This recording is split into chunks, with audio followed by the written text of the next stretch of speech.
Hello guys, naglagay ako ng rebonding ang protein sa hair ng ito. Actually Eptopia pala ito guys, yung nilalagyan ko sobrang curly. Hindi ko nakalimutan ko yung pag video ng yung kung ano talaga ang buhok niya before, kasi binulo dry na kasi yan before ako naglagay ng rebonding. Binulo dry na yan. Sana hindi ko kasi nakalimutan ko i-video kung anong klaseng buhok siya. Alam nyo guys, yung buhok niyan parang, alam mo yung parang cauliflower siya.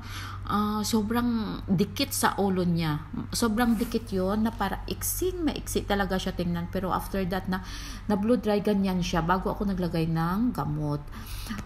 Pagpasensyahan niyo ako guys kasi medyo hindi pa ako talaga perfect pagdating sa yung vlog na ito guys, pero promise na gusto ko rin sana more na matuto din ako guys.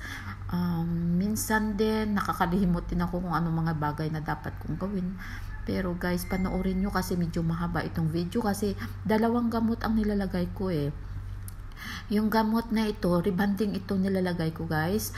Yung mga sa paghugas, hindi ko rin na-videohan yung kasi dapat paghugas ng buhok after ng rebond, kailangan yun i-blow dry pa siya ulit, tapos plansahin. Pagkatapos nun maglagay pa ng pangalawang gamot, yung protein. Kasi kung rebonding lang guys, hindi kaya yung buhok, hindi mo kaya siya hindi mo siya kayang patuwirin. Okay? Kaya gi-protein ko siya pagkatapos para double siyang nalalagyan siya ng yan guys. Ang hirap talaga as in ang buhok niyan. Kasi sobrang dikit. Kasi nilagyan ko na naman ulit yan siya ng pangalawang gamot.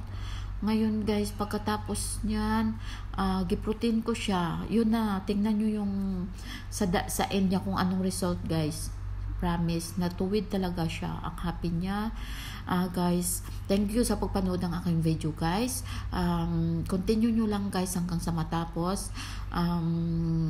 Please guys, subscribe my channel, Bings Vlog. Thank you so much. Love you all.